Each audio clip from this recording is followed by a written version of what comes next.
Good afternoon, ladies and gentlemen. This is Bruce Smith along with Ken Graber. We're here at the Davies County Museum in Washington, Indiana, and we have the opportunity today to talk with Mrs. Kathleen Cavanaugh from Candleburg, Indiana. Thank you for coming in today. Thank you, Bruce. And talking with us. You're welcome. And Kathleen, you currently reside in Candleburg, Indiana. Yes. And but you were not born and raised here in Indiana, were you? No, I'm in California, in Long Beach, California, and raised in Long Beach, and then went to college at Immaculate Heart College in Hollywood. I see. And then from there taught up and down the state of California. So you were a teacher for a while. Oh, yes. How many years were you a teacher? Let's see, maybe 15 years, about that, I'd say, yeah. And what level did you teach? Well, mainly primary grades, but later on I was a supervisor with one of 3 supervisors for the Archdiocese of Los Angeles, which took in 4 counties at that time, and about 152 schools, and we tried to visit each school during the year. And so primary grades was my specialty. So tell us, Mrs. Cavanaugh, how you came to be a Hoosier.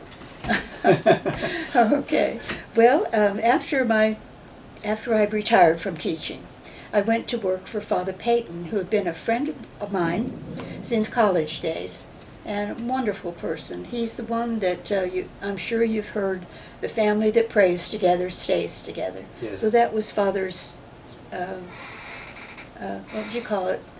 Not a logo, but the thing that most associates Father. He was saying, family that prays together stays together, and a world at prayer is a world at peace.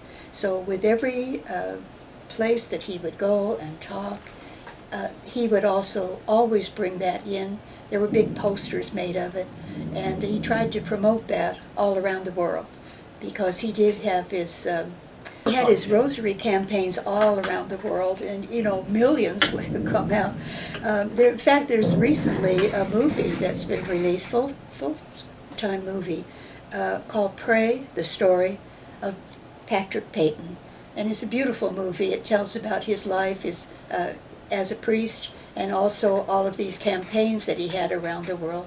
And now he's up for canonization. Is that right? Yes, he's gone through the stages of, well, anyway, essentially, what do you call it right now? Servant of God. And the next stage would be Blessed Father Peyton, and the last one would be canonization, Saint Patrick Peyton. So he was my close friend, and a lot of our close friends, and Tom's close friend, which we can talk about after a while if you want to. But anyway, so I worked for Father Peyton, and had the auspicious title of associate producer. Oh my! Yeah, but I wasn't quite that. But anyway, that's what the title was, and that's when I went out, interviewed a couple of the stars for some of his radio programs on set at the studio location, and that was kind of special for me anyway. And then that's where I met Tom. Do you want to talk about that now? Let's talk about Tom. Okay. Well, Tom had his career with TWA, Transworld Airlines. Now, this is for the viewers. This is Thomas Cavanaugh, your husband, yes, correct? My husband, Tom Cavanaugh. All right. Now, Tom is a Davis County boy. Okay. Tom was born in Candleburg, in the house where we lived for 40 years then. But he was born in the house that had been built probably by his grandfather, Mark Cavanaugh. And Mark's son was Dennis Cavanaugh, so when Dennis married Ernestine Goff, then they moved into the grandfather's home. And then Ernestine and Dennis had 7 children, all born in the house next to All Saints, which is still standing, by the way. Yes? Yes. Now this is this the house you're currently living in? No, I sold it a couple of years after Tom died. I sold that house, had the property divided, and now I'm living in a modular home that I had built right next to All Saints Church. I see. So very close to the home place. Yes. But anyway, so the home place had big meaning for us. Now Tom's family, the Cavanaugh family, right. And they spell it currently with a C rather than the K. Yes. has a long tradition, a long history in the Campbellburg area. Is that right? Yes, that's right. The Tim Cavanaugh, Tom's grandfather's brother, Timothy Cavanaugh, he came over from Ireland in about, I'm not sure the date of that, but anyway, he came from Ireland, and his brother Pat came with him. We're thinking now this is the sequence, but Pat died on board, I believe before the ship ever docked in New York. But Timothy may have had contacts here from some of the other Irishmen, young Irishmen, that had come over to get work, because it wasn't long after the potato famine, Yeah. which, you know, just put so many people, well, it was just a hard time for all of them, just not having enough of almost anything. But anyway, many of the Irishmen came, and so many of them came and settled in Davis County because of the coal mines and the railroads that were being, the railroads being built, and the coal being mined in this area, very rich in coal. So Timothy came first and settled in Bar Township, and is the head of the current Cavanaugh family that would be all through Davis County and other places now. And I think I'll mention right now, in case I forget, Bruce, Okay. that Louis Cavanaugh, who lives in Montgomery, Yes. has written this wonderful tome, I guess you might call it, the definitive story of Timothy Cavanaugh's side of the family. I see. And so then, that should be something you could look at then. Now, as I recall, Louis Cavanaugh's, he still spells his last name with a K, correct? That's right, yes, But Tom, your husband, yes. spells his name with Yes. a C. Is that right? Yes, but Tom's grandfather, Mark Cavanaugh, a brother of Timothy Cavanaugh, he's 10 years younger than Timothy. Yes. And so he spelled his name K. Cavanaugh all through the work that he was doing at the railroad. But there were two Pat Cavanaughs that were working at the railroad, and this is one of the explanations that we had. There were several, but the checks were getting mixed up by the two Pat Cavanaugh, one from Timothy Cavanaugh's side, one from the Mark Cavanaugh side. So that's when Mark changed his name to the K. Cavanaugh, rather to the C. Cavanaugh. I see. Yes. Okay. All right, so we talked earlier before the interview that we decided that Mark Cavanaugh, Yes. your husband's grandfather, Yes. probably immigrated from Ireland to Davies County somewhere around 1867. Would that be Yes. correct? Yes. I think he was 34 at the time, as far as I could tell from the time he was born until the time he got over here. So. And what's your understanding of these three Cavanaugh brothers that came from Ireland? Where did they work? How did they make a living once they got to Davies County? Yes. Well, Timothy was a farmer, had a big farm, but now Mark, as far as I know, did not farm, but he worked probably with the coal mines to begin with. That I'm kind of guessing at for sure, but I know for sure that he worked for the railroad and was, section foreman on the railroad. I see.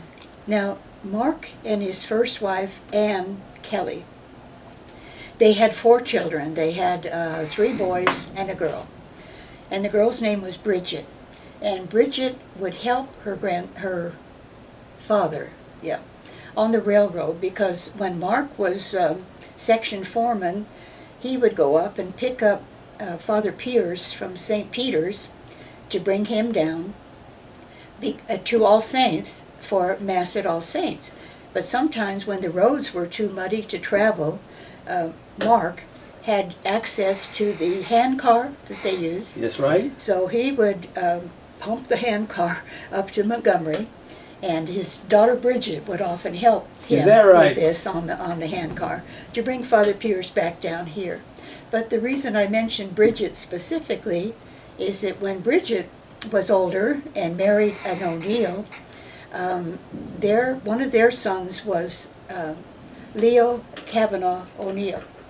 And Leo Cavanaugh was Cabby O'Neill from famous of Jasper's basketball time. Is that right? Yeah. And so I think I read that he won, or the team won, 8 sectionals in a row. Oh my. And this was in the 40s. Now hopefully they didn't beat the Washington Hatchets in there in that span, did they? Well, that I don't know. But I know they won state in 1949. All right. So, yeah, so that was Cavie, and it'd be Tom's first cousin.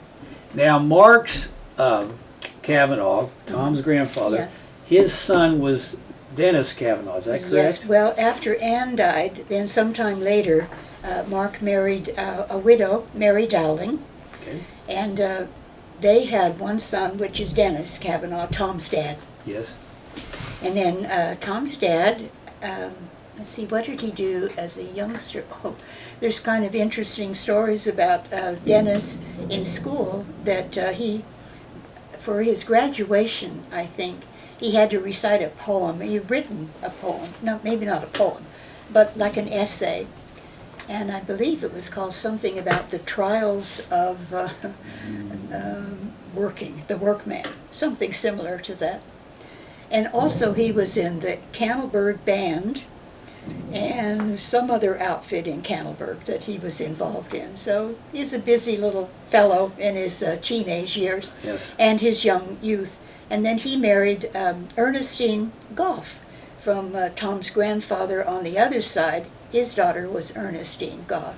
Now you have been very helpful and very instrumental in providing to the museum lots of documents and letters, particularly from Ernestine with her. I think yes. we have a journal. Well, that was our niece Claudia that donated Yes. those. Claudia Cioli. And I have to comment that I've read part of Ernestine's Okay. journals, and I've read some of her letters. Yes, And Ernestine sounds like, this is Tom's mother. mother, sounds like she was a very interesting and, how can I say this diplomatically, perhaps dominating personality. Well, she was certainly a well-educated, well-traveled, and a very bright woman, and very, good mother. I know Tom was especially fond of his mother then. It was, yeah. Now, Very close. Dennis and Ernestine moved from Cannelberg at some point up to Michigan, is that correct? Yes, but before that, though, they lived in the family home of Mark, Dennis's father, Yes, in that old house that we were talking about right next to All Saints property there. yes. And let's see, from there, yes, when Tom was about 8 years old, the family moved up to Wayne, Michigan. And the father, Dennis, had a job at the Graham Page Motor Company I see, in Michigan. I see. And let's see, from there, I guess we're getting up almost to Tom, after Tom's high school and his training with different companies.